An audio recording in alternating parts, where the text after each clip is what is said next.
Hello guys, நாங்கள் ஃபிஷ்ஷுக்கு food வாங்குறதுக்காக nursery போயிருந்தோம். என்னடா நர்சரியில் பெட் ஐட்டம்ஸாக இருக்குன்னு பார்க்குறீங்களா? எஸ், இங்கே பெட் ஐட்டம்ஸு, செடி கொடி மரம், அதுக்கு தேவையான டெக்கர் ஐட்டம்ஸு, இன்னும் ஏகப்பட்ட ஐட்டம் இருக்குங்க. அதோட கிச்சன் ஐட்டம்ஸ் எல்லாமே இருக்குது. இப்போ நான் காட்டுறது ஃபியூ ஐட்டம்ஸ் தான், ஃபுல்லாக கவர் பண்ண முடியல. இந்த நர்சரியை சுற்றி பார்க்கணுன்னா ஒரு நாள் முழுக்கவே சுற்றி பார்க்கலாம்.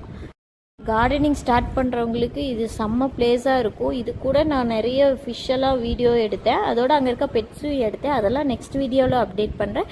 இப்போ இந்த டெக்கார் ஐட்டம்ஸ் மட்டும்தான் இந்த வீடியோவில் என்னால் அப்டேட் பண்ண முடிஞ்சிச்சு. எல்லாமே ஆர்டிஃபிஷியல்ஸ் தான், பட் ரொம்பவே அழகாக இருக்கும். இதெல்லாம் நம்ம டேங்க்கில் வச்சா சூப்பராக இருக்கும். இந்த திங்ஸ் எல்லாம் பார்த்துட்டு வெளியே அவுட்டோர் பிளான்ட்டுக்கு போயிட்டோம். அங்கே லோடு புதுசாக வந்திருக்கும் போல். சரியான கலெக்ஷனுங்க, கலர்ஃபுல்லாக இருந்தது. சும்மா கையை காட்டிட்டு வர முடியுமா? ஒரு பிளான்ட் எடுத்தாச்சு. ரோஸ் செடி கலெக்ஷன்ஸ் அன்னைக்கு தான் வந்திருக்கும் போல். நிறைய கலர்ஃபுல்லாகவே இருந்ததுங்க. இந்த நர்சரி பேர் தார்மிக், சூலூரில் லொக்கேட் ஆகிருக்கு.